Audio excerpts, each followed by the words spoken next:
Nagtugo ng mga housemates sa activity area para sa kanilang laro at nagplano. Kamao ng lalaking inaawat, di nailagan. Matangos na ilong, tuloy niya ang tinamaan. He's a vegetable. He's good at it. I hear she's good at it. Housemates?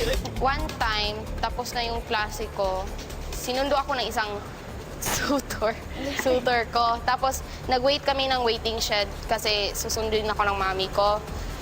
Yun, after 20 minutes, nandun yung ex-boyfriend ko.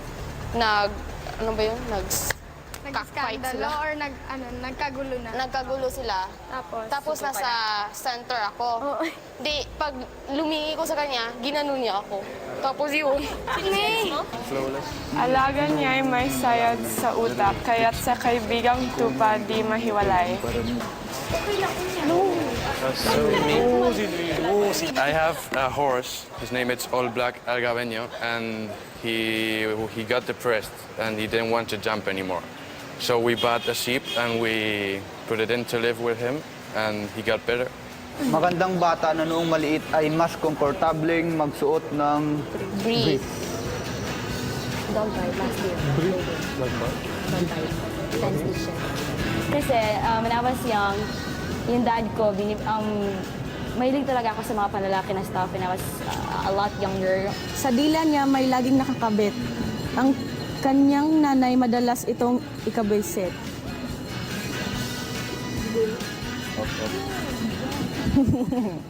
Higaw mo. 2 years na may higaw sa dila. Kinuha ko siya as my birthday gift sa akin.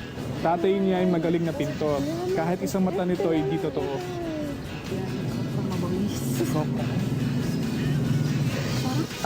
Nakwento sa akin dati ng papa ko na karate class. Then, yung part na aanin yung mata, hindi niya na ilagan or this one.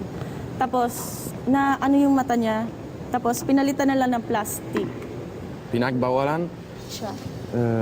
Siya ang tatay na sa pagmumotor, huwag, nakatawa, pero nagpasaway, ayon tuloy siya sumadsad. Corona. Wait lang Talagang ayaw ang pagmotorin ng papa ko. Kasi nga, baka umaksidente, di ba? Mamaya, mabalian ng buto, ganyan-ganyan. Pasaway, syempre. Ang kanyang bra ginagamit na taguan para may puslit sa school ang cellphone.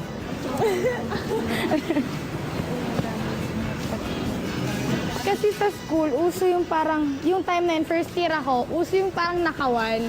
So yung cellphone, nilalagay ko dito. Dito lang hindi naman totally dyan. Nilalagay ko dito. So yung nangyari, yun nga, naka-silent yung phone ko. Pero naka-vibrate yun. Tapos parang nawala sa utak ko, din nung pag-miss ko, ganun, gulat na gulat ako eh. Ito ay bahagi ng tula na kanyang isinulat at inalay sa babaeng sa kanya ay bumasted. Sinabi niya na, punansan ko ang aking singit, pero nasa isip ko pa rin ang usapan nating malupit. Oo nga.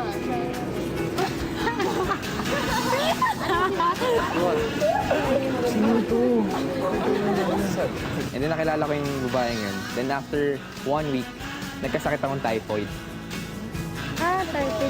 Typhoid fever. So na-hospital ako for 1 week ulit. Yun. Ang pangalan kasi ng tula is typhoid. Yes, sir. Naalala mo pa ba ang tulang ginawa ni Roddy? Di ko pinakita ko sa'yo yun. Sinabi lang niya sa akin na gumawa siyang letter para sa... tula para dun sa babaeng na gustuhan niya. Tapos yun. Saan hospital ba siya napunta? Cardinal po. Ilang beses mo siya nabisita? 2. Anong dala mo sa hospital? Ano ba dala niya noon, Roddy? Yung po, yung cake po na paborito niya. Baliktad nga po eh. Yung cake na paborito po niya yung dinala. Malamang, para sa akin yun. Kakain ako. Anong dinala mo, Joseph? San Esteban. Wow! Matapos ang laro, isang bagay ang tinanong ni Kuya. Housemates, isang araw pa lang kayo nakakapasok sa aking bahay. Pero may isa na sa inyo na nakagawa ng violation. Ang violation ay tungkol sa pagkulong.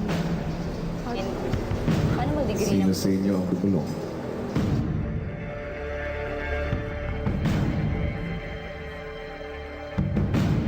Wala ako maalala. Ay, Gusto ko na umiyak, parang ako eh. Bakit ka naman iiyak? Feeling ko ako. Housemates, kung sino man sa inyo ang nakagawa ng violation, ay mabuti pang mamaya ay lumapit sa confession.